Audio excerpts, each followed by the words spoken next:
तो इस वीडियो के अंदर में हम लोग जानेंगे कि जेडबलई मेन एंड जेडबलई एडवांस में एग्जैक्ट क्या डिफरेंस है और कुछ क्वेश्चंस भी हम लोग लेंगे, जैसे कि जेडबलई मेन क्या होता है और जेडबलई एडवांस क्या होता है। सेकंड क्वेश्चन, जेडबलई की फुल फॉर्म क्या होती है। थर्ड क्वेश्चन, जेडबलई स्टेट लेवल एग्जाम है या फिर नेशनल लेवल एग्जाम है। क्वेश्चन नंबर 4, जेडबलई मेन कौन दे सकता है। क्वेश्चन नंबर 5, जेडबलई मेन करने से आपको कहां कहां पर एडमिशन मिलेगा। क्वेश्चन नंबर 6, जेडबलई मेन का पेपर कैसे होता है। क्वेश्चन नंबर 7, जेडबलई मेंस कितनी बार दे सकते हैं। क्वेश्चन नंबर 8, जेडबलई एडवांस क्या होता है। क्वेश्चन नंबर 9, जेडबलई एडवांस कौन दे सकता है। एंड क्वेश्चन नंबर 10, जेडबलई एडवांस करने से आपको कहां कहां पर एडमिशन मिलेगा। तो देखिए, स्पेशली मैं आपको बता दूं कि जेडबलई की जो एग्जाम है ये स्पेशली दी जाती है इंजीनियरिंग के लिए, मतलब कि आपको 11th 12th साइंस करनी पड़ेगी, फिजिक्स केमिस्ट्री और मैथ्स आपको लेना पड़ेगा 11th 12th में। उसके बाद आप जेडबलई मेन या फिर जेडबलई एडवांस की एग्जाम दे सकते हैं। तो आपको 11th 12th साइंस करना कंपलसरी है और उसमें भी आपके 3 सब्जेक्ट होना चाहिए, केमिस्ट्री, फिजिक्स और मैथ्स, ये 3 सब्जेक्ट आपके होना चाहिए, ठीक है। और हाँ, जेडबलई मेन या जेडबलई एडवांस जो भी एग्जाम है जेडबलई का, वो आपको देना है स्पेशली इंजीनियरिंग करने के लिए। अगर आप चाहते हैं कि आपको इंजीनियर बनना है तो ही आपको ये एग्जाम देना है। तो चलिए अभी हम चलते हैं अपने कंप्यूटर स्क्रीन पर और पूरा जानते हैं जेडबलई के बारे में। आइए स्टार्ट करते हैं।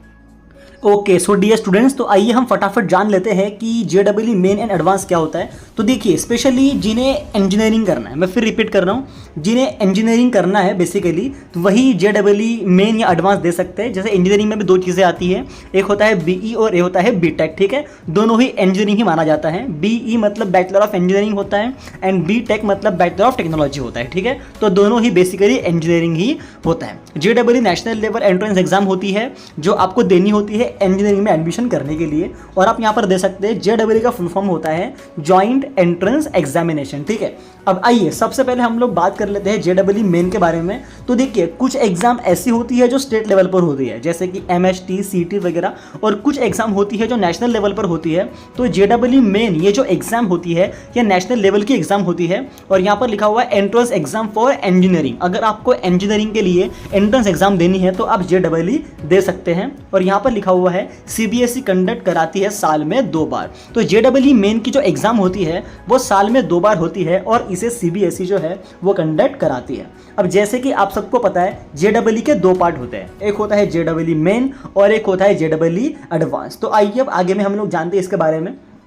तो सबसे पहले यहाँ पर एक सवाल है कि जेडबलई मेन कौन दे सकता है। तो 11th एंड 12th अगर आप कर रहे हो और 11th 12th में आपके 3 सब्जेक्ट हैं, फिजिक्स, केमिस्ट्री, मैथ्स, एकदम बराबर ध्यान देना। यहाँ पर हमने बायोलॉजी नहीं कहा, हमने कहा अगर आप 11th 12th में फिजिक्स, केमिस्ट्री और मैथ्स पढ़ रहे हो तो आप जेडबलई मेन दे सकते हो, या फिर 11th 12th pass with physics, chemistry और मैथ्स, या फिर आपने 11th 12th साइंस लिया था और आपने 11th 12th पास किया है फिजिक्स, केमिस्ट्री, मैथ्स में, मतलब कि साइंस में, तो आप जेडबलई मेन की एग्जाम दे सकते हो।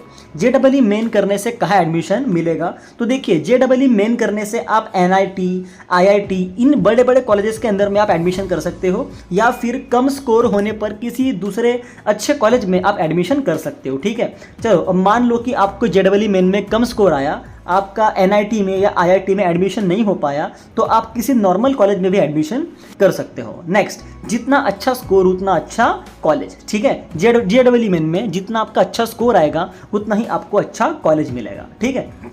अब आइए नेक्स्ट क्वेश्चन पर आते हैं, जेडबलई मेन का पेपर कैसा होता है। तो देखिए, सबसे पहला पॉइंट, जेडबलई मेन की जो एग्जाम होती है वो ऑनलाइन होती है। टोटल 90 क्वेश्चन होंगे इसके अंदर में, ठीक है। Each 30 physics, chemistry and maths, मतलब कि फिजिक्स के 30 क्वेश्चंस, केमिस्ट्री के 30 क्वेश्चंस एंड मैथ्स के 30 क्वेश्चंस, ठीक है। टोटल मार्क्स इसके होंगे 360, ठीक है। टोटल 360 का मार्क का पेपर होगा, और ये ऑब्जेक्टिव टाइप क्वेश्चंस होंगे, मतलब कि एक क्वेश्चन आएगा और 4 ऑप्शंस आएंगे, एंड रॉन्ग आंसर्स की निगेटिव मार्किंग भी इसमें होती है, मतलब कि अगर आपका आंसर रॉन्ग है तो आपका जो मार्क्स है वो निगेटिव में भी जा सकता है क्या, जाएगा ही, ठीक है। चलिए इसी के साथ बढ़ते हैं आगे की तरफ। तो नेक्स्ट लिखा हुआ है जेडबलई मेन कितनी बार दे सकते हैं, ठीक है। तो देखिए, जब आप 12th में पढ़ रहे होते हैं तभी से लेकर अगले 3 साल तक आप जेडबलई मेन की एग्जाम दे सकते हैं, ठीक है। देखिए, मैं फिर रिपीट कर रहा हूँ, जब आप 12th में पढ़ रहे होते हैं तभी से लेकर अगले 3 साल तक आप JEE मेन की जो एग्ज़ाम है वो दे सकते हैं। नेक्स्ट, साल में 2 बार ये एग्ज़ाम होती है, ठीक है, साल में 2 बार ये एग्ज़ाम होती है, एक बार जनवरी में होती है शायद और एक बार अप्रैल में होती है, आप कंफर्म करा लीजिएगा वैसे। नेक्स्ट, दैट इज़ आप 6 बार ये एग्ज़ाम दे सकते हैं ना, साल में 2 बार होती है और 3 साल तक आप ये एग्ज़ाम दे सकते हो जब आप 12th में पढ़ रहे हो तो, ठीक है, तो आप 6 बार इस एग्ज़ाम को दे सकते हो, ठीक है। अब चलिए नेक्स्ट क्वेश्चन पर आते हैं, व्हाट इज JEE एडवांस। तो देखिए जैसा JEE मेन होता है ठीक वैसे ही JEE एडवांस होता है, ये भी एक तरह की एंट्रेंस एग्जाम ही है for engineering. JEE advance is next level, JEE main का जो अगला लेवल होता है वो होता है JEE एडवांस, ठीक है। अब यहाँ पर लिखा हुआ है JEE मेन के टॉप 1,50,000 स्टूडेंट्स JEE एडवांस में सिलेक्ट होते हैं, ठीक है। चलो एक एग्जाम्पल मान के चलते हैं हम लोग कि JEE मेन में 10 लाख स्टूडेंट्स ने एग्जाम दी, तो उसमें से 1,50,000 स्टूडेंट्स सामने भेजे जाएंगे JEE एडवांस के लिए, ठीक है। एडमिशंस इन IIT कॉलेजेस, तो अगर आप चाहते हैं कि आपको IIT जैसे बड़े कॉलेजेस मिले तो आपको JEE मेन के बाद में JEE एडवांस जो है वो पास करनी पड़ेगी। मैं फिर रिपीट कर रहा हूँ, अगर 10 लाख लोगों ने JEE मेन की एग्जाम दी है तो उसमें से 1,50,000 जो स्टूडेंट्स हैं उनको निकाला जाएगा JEE एडवांस देने के लिए, ठीक है। चलिए आगे बढ़ते हैं उसके साथ में। नेक्स्ट क्वेश्चन है JEE एडवांस कौन दे सकता है। तो देखिए यहाँ पर कुछ क्राइटेरिया है, जैसे कि सबसे पहला क्राइटेरिया है 12th पास विद 75%। अगर आपने 12th पास किया है, 75% अगर आपको है मिनिमम, तो आप JEE एडवांस दे सकते हो as per the current criteria. Next, 1,50,000 students ही JEE एडवांस दे सकते हैं। देखिए JEE मेन का एग्जाम समझ जाओ, अगर 10 लाख विद्यार्थी देंगे तो उनमें से 1,50,000 स्टूडेंट्स ही एलिजिबल होंगे JEE एडवांस के लिए।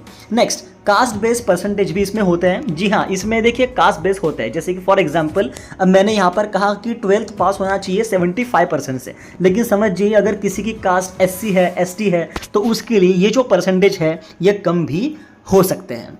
नेक्स्ट है age not more than 25 years. आपकी जो एज है वो 25 साल से ऊपर नहीं होनी चाहिए अगर आप JEE एडवांस का एग्जाम देना चाहते हैं। नेक्स्ट है मैक्सिमम एज 2 साल में 2 बार आप JEE एडवांस दे सकते हैं, ठीक है। मैक्सिमम आप 2 साल में 2 बार ही JEE एडवांस का एग्जाम दे सकते हैं, मतलब कि 1 साल में आप इस एग्जाम को 1 बार ही दे सकते हैं, ठीक है। चलिए नेक्स्ट आते हैं, JEE एडवांस करने से कहाँ पर एडमिशन मिलेगा। तो JEE एडवांस करने से आपको IIT मतलब कि इंडियन इंस्टीट्यूट ऑफ टेक्नोलॉजी में एडमिशन तो मिल ही सकता है, लेकिन इसी के साथ साथ में आपको RGIPT मतलब कि Rajiv Gandhi institute of petroleum technology या फिर IISER मतलब कि Indian institute of science education and research या फिर IIST मतलब कि Indian institute of space science and technology, यहाँ पर भी आपको एडमिशन मिल सकता है, ठीक है। चलिए तो हमारा आज का लास्ट क्वेश्चन रहेगा, JEE एडवांस के लिए अप्लाई कैसे करें। तो JEE मेन के रिजल्ट के बाद ही आप JEE एडवांस के लिए ऑनलाइन अप्लाई कर सकते हैं। आप अपने आसपास के नेट कैफे में जाकर या फिर आप इनके ऑनलाइन वेबसाइट पर जाकर